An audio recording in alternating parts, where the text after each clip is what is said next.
ఏ ఊరికైనా మనం సువార్త చెప్పడానికి వెళితే అక్కడున్న దయ్యాలు అక్కడున్న ప్రజలను మనకు విరోధంగా రెచ్చగొడతాయి, రేపుతాయి. ఏ ఊరికైనా సువార్త చెప్పడానికి వెళ్ళినప్పుడు ముందుగా మనం ఉపవసించి ప్రార్థించి ఆ ఊరి మీద ఉన్న సాతాను శక్తులను మనం బంధించాలి. ఆ తర్వాత సువార్త సేవ చేస్తే ఫలితం ఉంటుంది. ఏ దేశానికైనా వెళ్ళినప్పుడు ఆ దేశం మీద ఉన్న ప్రధాన దెయ్యాన్ని, మీటింగు జరిగే ఆ పట్టణం మీద ఉన్న దెయ్యాన్ని, వాడి సైన్యములైన దురాత్మలను ప్రత్యేకంగా బంధించాలి. ఇవాళ రాత్రి ఆ పని చేద్దాం. నేను థాయిలాండ్కి వెళుతున్నా. మరి థాయిలాండ్ మీద ఒక దెయ్యం ఉంది, బ్యాంకాక్ సిటీ మీద ఒక దెయ్యం ఉంది. అక్కడ దేవుని కార్యాలు జరగకుండా చేయటానికి వాళ్ళు అహర్నిశలు పోరాడుతూ ఉంటారు. కనబడరు, కానీ రియల్ పీపుల్. అక్కడున్న వాళ్ళకు కూడా తెలియదు. మ్యాక్సిమం ఈ ఫార్ ఈస్ట్ కంట్రీస్ ఇవన్నీ కూడా బుద్ధిస్ట్ కంట్రీస్. ఎక్కువ బుద్ధిస్టులు ఉంటారు. సింగపూర్ కానీ, థాయిలాండ్ కానీ, మలేషియా ఈ ప్రాంతాల్లో ఎక్కువ బుద్ధిజం ఉంటుంది. జపాన్, కొరియా ఇలాంటి దేశాలు ఎక్కువ బుద్ధిజం ఉంటుంది. ప్రియులారా, ప్రతి దేశం మీద ఒక బలమైన దురాత్మ కూర్చొని ఉంటుంది. అలాంటి దురాత్మలనే దానియేలు గ్రంథంలో దేవుడు మనకు చూపిస్తాడు. 10వ అధ్యాయం చూడండి దయచేసి. దానియేలు 10వ అధ్యాయము దయచేసి గమనించండి. 12 చివరి నుండి నేను చదువుతున్నాను. దానియేలు, భయపడకుము, నీవు తెలుసుకొనవలెనని నీ మనస్సును అప్పగించి దేవుని ఎదుట నిన్ను తగ్గించుకొనిన ఆ మొదటి దినము మొదలుకొని నీవు చెప్పిన మాటలు వినబడినవి గనుక నీ మాటలను బట్టి నేను వచ్చి తిని అంటున్నాడు గబ్రియేలు దూత. పరలోకం నుండి వచ్చాడు గబ్రియేలు దూత. అప్పుడే మొదటి రోజే వచ్చేస్తే మరి 21 దినాలు ఎందుకు ఆలస్యమైంది? ఎందుకు ఆలస్యమైందయ్యా? 21 దినాల క్రిందటనే బయలుదేరాను అంటున్నావు కదా, ఇంత లేటుగా వచ్చేవి ఏమిటంటే, అప్పటికే దానియేలు ఉపవాసంలో 21 దినాలు ఉన్నాడు. మొదటి రోజే బయలుదేరాడు గబ్రియేలు. దానియేలు 21 దినాలు ఉపవాసం ఉన్నాక వచ్చాడు. నేను ఇవాళ బయలుదేరలేదయ్యా, 21 days బ్యాక్ అప్పుడే బయలుదేరాను అంటున్నాడు. ఎందుకంటే పారసీకుల రాజ్యాధిపతి 21 దినములు నన్ను ఎదిరించను. పారసీకుల రాజ్యాధిపతి ఏకవచనం గమనించాలి. మీ దగ్గర బైబిల్స్ ఉంటే రౌండ్ అప్ చేసుకుని అండర్లైన్ చేయండి. పారసీకుల రాజ్యాధిపతి ఏకవచనం 21 దినములు నన్ను ఎదిరించాను. వెంటనే నెక్స్ట్ సెంటెన్స్లో అంటున్నాడు, ఇంకా పారసీకుల రాజుల సముఖమున నేను నిలుచుచుండగా. బహువచనం వచ్చేసింది. పారసీకుల రాజులు ఉన్నారు. పారసీకుల అధిపతి ఎవరు?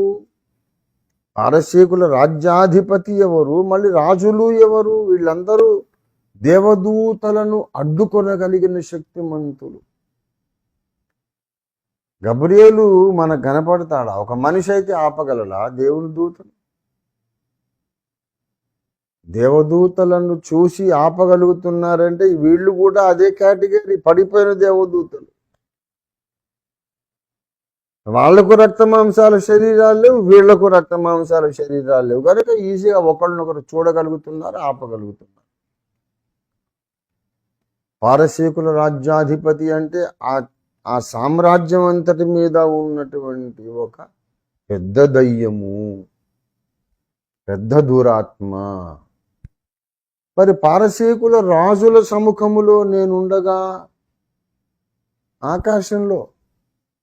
పారసీకుల రాజులెవరు అంటే ఆ రాజ్యములోని చిన్న చిన్న విభాగాలు ఉంటాయే, పరగణాలు, జిల్లాలు, చిన్న చిన్న సంస్థానాలు, వాటి మీద ఉన్న దయ్యాలు. వాళ్ళందరూ వచ్చారు గబ్రియేలును ఆపడానికి. అబ్బో, వ్యతిరేకించే శక్తులు ఎక్కువైపోయినాయి. దేవుడు పంపిన దూత ఆగిపోవాల్సి వచ్చింది.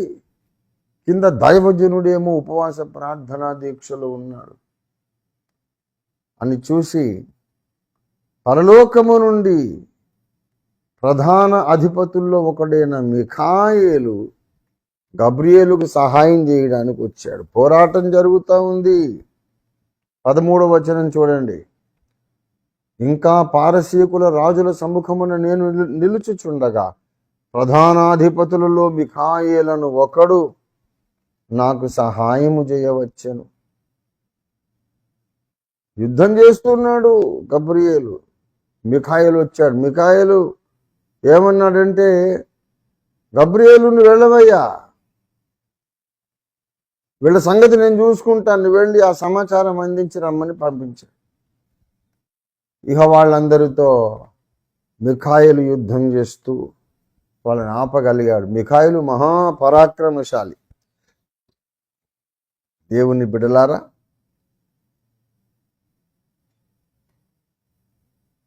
ఇక మిఖాయేలు ఎంతసేపు ఆపుతాడు? ఒక్కడైపోయాడు. వాళ్ళేమో చాలా మంది ఉన్నారుగా.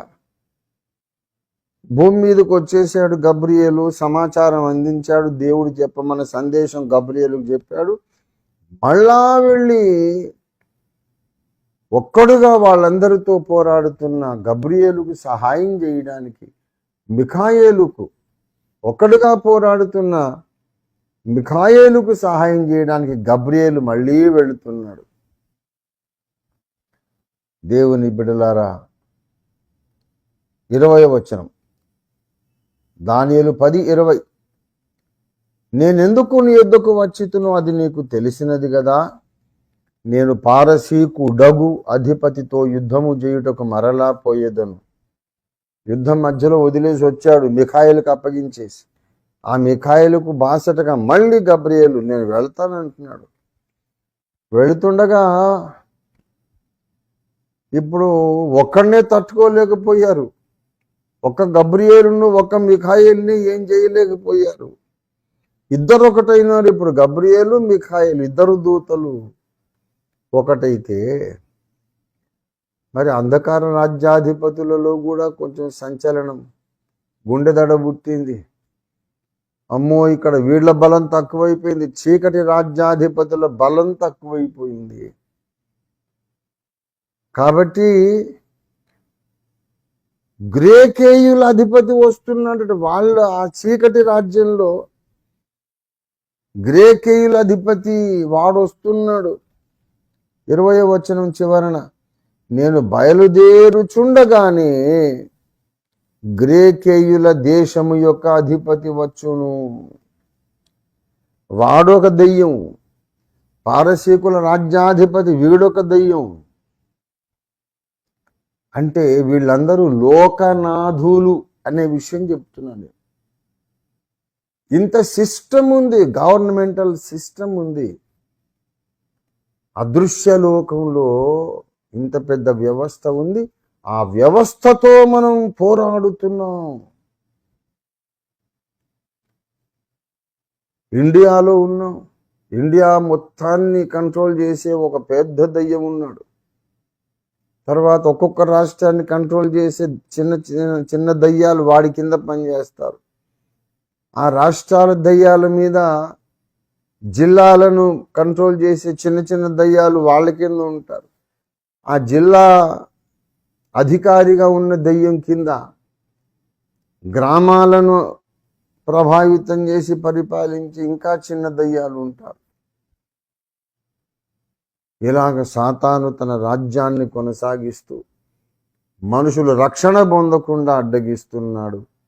ఒకవేళ రక్షణ పొందినా వాళ్ళు సత్యంలోకి రాకుండా అడ్డగిస్తున్నాడు. ప్రజల మనోనేత్రాలకు గుడ్డితనం కలుగజేస్తున్నాడు. దేవుని పక్షంగా పోరాడుతున్న వాళ్లకు ఆటంకాలు సృష్టిస్తున్నాడు. వాళ్ళ ఆరోగ్యాల మీద దెబ్బతీస్తున్నాడు. దేవుని సేవకుల మీద, వారి ఆర్థిక పరిస్థితి మీద దాడి చేస్తున్నాడు. దేవుని సేవకులకు ఆర్థిక ఇబ్బందులు ఎందుకు వస్తాయి? ఆరోగ్యాలు ఎందుకు పాడవుతాయి? వాళ్ళ కుటుంబాలు ఎందుకు కూలిపోతాయి? కుటుంబంలో కలతలు ఎందుకు వస్తాయి? సమాజంలో ద్వేషం ఎందుకు ఉంటుంది సేవకుల మీద?